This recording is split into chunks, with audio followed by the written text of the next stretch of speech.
కొత్త ప్రభుత్వం ఏర్పడింది, ఏం చూస్తున్నారు జనాలు? కొత్త ప్రభుత్వం ఏర్పడింది, మా అందరికి బాగానే ఉంది. అంతకుముందు అసలు బాగుండేది కాదు, ఆటో ఎక్కేవాళ్ళు కాదు. ఇప్పుడు కొంచెం పర్లేదు, బాగానే ఉంటుంది. ఆటో వాళ్ళకి మట్టి బాగుంది ఈ ప్రభుత్వం, ఆటో వాళ్ళకి మట్టి బాగానే ఉంది.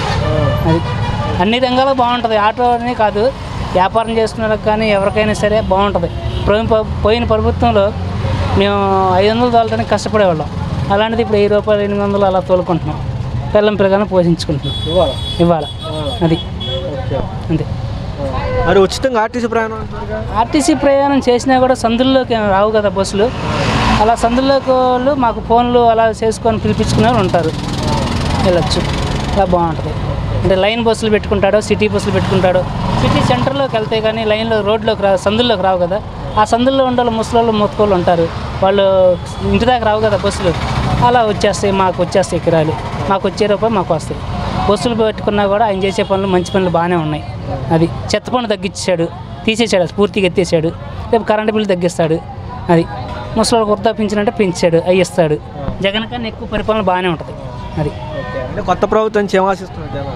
కొత్త ప్రభుత్వం ఏమాశిస్తున్నారు జనాలు? ఆశించేది మన అభివృద్ధి చెందితే అయ్యే వస్తాయి, ఆయన ఇవ్వాల్సిన అవసరం లేదు. చంద్రబాబు నాయుడు గారు 4వసారిగా ముఖ్యమంత్రిగా ప్రమాణ స్వీకారం చేశారు. ఎలా ఉండబోతుందంటారు? ఏంటి ఎలా ఉండబోతుందంటే వర్షాలు ఉండవు ప్రస్తుతం, మనకైతే ఇదే అంటే చెయ్యాలి కదా. చెప్పాడు వచ్చాడు, చేసినప్పుడు కదా. ఎందుకని చంద్రబాబు నాయుడికి వర్షాలకి సంబంధం ఏంటి? వర్షాలు ఉండవన్నారు. చూస్తున్నాం కదండి. మనకు తెలిసిన తర్వాత కిష్ట ఇంతకుముందు లోతు ఎప్పుడన్నా చూసామా? చంద్రబాబు నాయుడు కట్టారులో కిష్టలో అటు ఇటు నడిచాం. 3వ సంతంగా పెన్షన్ పెంపుపై పెట్టారు. పెన్షన్ 4000 ఇస్తానని చెప్పేసి, దీన్ని ఎలా భావిస్తున్నారు? ఇచ్చినప్పుడు కదా, ఇప్పుడు చెప్పారు ఇవ్వాలి కదా. అయితే నిమ్మల రామానాయుడు గారు ఈరోజు ప్రెస్ మీట్లో పెట్టి మాట్లాడటం జరిగింది. జూన్ది జూలైది మొత్తం 3000 4000 కలిపి 7000 పెన్షన్, రాష్ట్రంలో కూడా మళ్ళీ వాలంటీర్ వ్యవస్థతోనే మీకు ఇంటికి పంపిస్తామని కూడా చెప్పడం జరిగింది. ఇస్తే మంచిదే కదండి, ఇవ్వాలి కదా. మళ్ళీ వాలంటీర్ ఇంటికి రావడం మంచిదని అంటారా? ఇస్తే మంచిది, ఇంతకుముందులాగా శుభ్రంగా రిస్క్ లేకుండా ఉంటుందిగా, జరగాలిగా. ఏంటి మరి ఎలా ఉండబోతుంది అంటారు రాబోయే రోజుల్లో? రాబోయే రోజుల్లో ఏముంది, కష్టకాలాలే. చంద్రబాబు నాయుడు గారు 4వసారిగా ముఖ్యమంత్రిగా ప్రమాణ స్వీకారం చేశారు. ఎలా ఉండబోతుంది అంటారు? దేశం సస్యశ్యామలం అయిపోద్ది. మా రాష్ట్రమే కాదు, దేశం మొత్తం సస్యశ్యామలం అయిపోద్ది. 3 సార్లు చేయనంత చేస్తారు. ముందు ఎమర్జెంటుగా అమరావతి శాశ్వత రాజధాని రాష్ట్రపతి ముద్ర, శాశ్వతమైన ముద్ర. రాష్ట్రపతి ముద్ర అంటే తెలుసు కదా, చదువుకున్న వాళ్ళు అందరికీ తెలుసుద్ది. ముందు ఎమర్జెంటుగా అది అర్థమైందా? 3 రాజధానులు దండం పెట్టి చెప్పాడు జగన్కి. అయ్యా 3 రాజధానులు ఎక్కడా డెవలప్ కాలేదని విన్నారంటే ఎంతంత మాటలు మాట్లాడే అసెంబ్లీలో శపథం చేసి బయటకు వచ్చాడు. మళ్ళీ గ్రేట్గా గెలిస్తేనే వస్తానని. ఈరోజు ప్రజా తీర్పు ఇది, శిరస ఎవరైనా వహించాలి. అది జగన్ చంద్రబాబు ఇంకొక కాదు, ప్రజా తీర్పుకి ఎవరైనా తలంచి ఇచ్చేయాల్సిందే. ఓకే, 3వ సంతకంగా చంద్రబాబు నాయుడు పెన్షన్ పెంపుపై 3వ సంతకం పెట్టారు. అవును, మాట ఇచ్చారు, పెట్టారు. 4000 పెంచుతాను. ఎలా ఉండబోతుంది అంటారు? ఏంటి? అవును, మాట ఇచ్చారు కదండి. ఎన్నికల మేనిఫెస్టోలో కూడా పెట్టారు, ఇచ్చినట్టుగానే 3వ సంతకం పెట్టారు. రేపు నుంచే 4000 అంటే 4000 అంటే ఇప్పుడు ఆయన అక్కంగా 4000 కాదండి. ఆ రోజు మాట ఇచ్చిన దాన్ని బట్టి 3 నెలలకి 3000 రూపాయలు ప్లస్ 4000 7000 రూపాయలు ఇస్తారు. రేపు 7000 రూపాయలు తప్పకుండా, దాంట్లో డౌటే లేదు. నిమ్మల రామానాయుడు ప్రెస్ మీట్లో మాట్లాడుకుంటూ పెన్షన్ అంటేనే టీడీపీ పార్టీ, పెన్షన్ 35 రూపాయల నుంచి 200 చేసిన ఘనత ఎన్టీ రామారావుది. అలాగే 200 నుంచి 1000 రూపాయలు, 1000 రూపాయల నుంచి 2000 చేసిన ఘనత చంద్రబాబు అని చెప్పేసి కూడా ప్రెస్ మీట్లో మాట్లాడారు. దీన్ని ఎలా చూడొచ్చు అంటారు?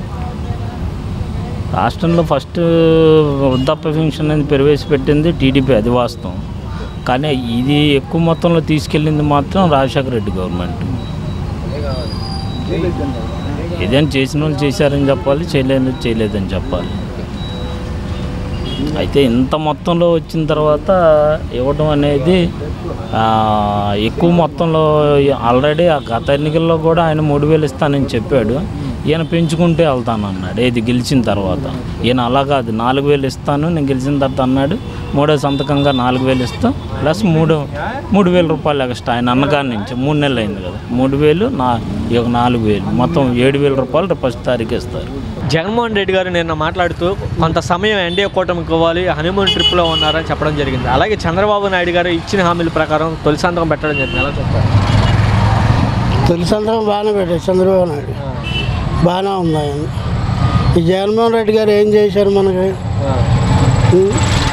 అందుకనే ఓడిపోయాడు. ఏం కోరుకున్నారు ప్రభుత్వాన్ని?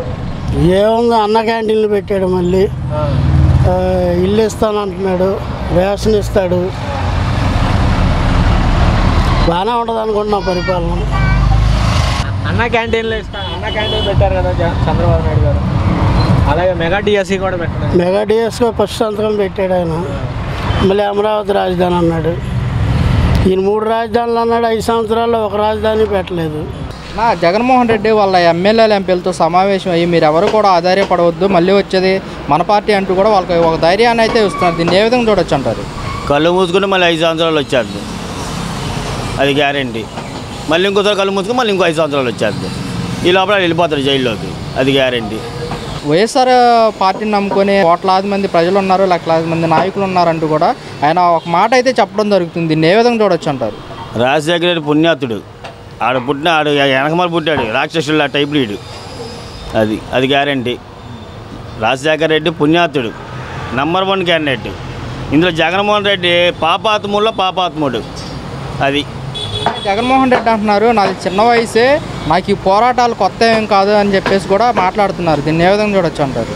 పోరాటాలు కొత్త ఏముంది, స్మగ్లింగ్ చేసినప్పుడు పోరాటాలు కొత్త, గంజా తేవడం కొత్త కాదన్నా, గంజా తేవడం కొత్త, పోరాటాలు తేవడం కష్టమా? రుషికొండ భాగాలు తెంగాడు, కాంప్లెక్స్ కట్టేశాడు. అక్కడ వెళ్ళి ఇప్పుడు డప్పుకొని మన రోజా అక్క ఉందా, ఆ అక్కని ఈయన వెళ్ళి వాయిస్తారు అక్కడ డప్పు, పెళ్ళిళ్ళకి దానికి ఇస్తారు ఆ రుషికొండని. ఇప్పుడు దాని మీద సొమ్మంతా ఏమైపోయింది? నూనె రేటు పెరిగిందా, కరెంటు బిల్లు పెరిగిందా, మరి ఇవన్నీ ఎవరినెత్తమే పని? అది పనులు లేవు, అదే పరిస్థితి. గత ఎన్నికలతో పోల్చుకుంటే ఈ ఎన్నికల్లో మనకి 10% ఓట్ షేర్ తగ్గింది, ప్రజలు మనమేమిటే ఉన్నారని కూడా జగన్మోహన్ రెడ్డి గారు చెప్పడం జరుగుతుంది. దీన్ని ఏ విధంగా చూడొచ్చు అంటారు? అదేనన్నా, ఈ 5 సంవత్సరాలు కళ్ళు మూసుకుంటే మళ్ళీ 5 సంవత్సరాలు వచ్చేస్తాయి, మళ్ళీ కళ్ళు మూసుకోవడమే, ఇంకా అదే, ఇంకేం లేదు, పడుకోవడమే. ఈ 5 సంవత్సరాలు పెట్టి బయటికి రాలి అయ్యగారు, బయటకు వచ్చాడు 5 సంవత్సరాలు, మళ్ళీ ఇప్పుడు బయటకు వచ్చాడు. ఏంటంటే కళ్ళు మూసుకున్నాం 5 సంవత్సరాలు వచ్చేసింది, మళ్ళీ కళ్ళు మూసుకుని మళ్ళీ 5 సంవత్సరాలు వచ్చేది అంతే.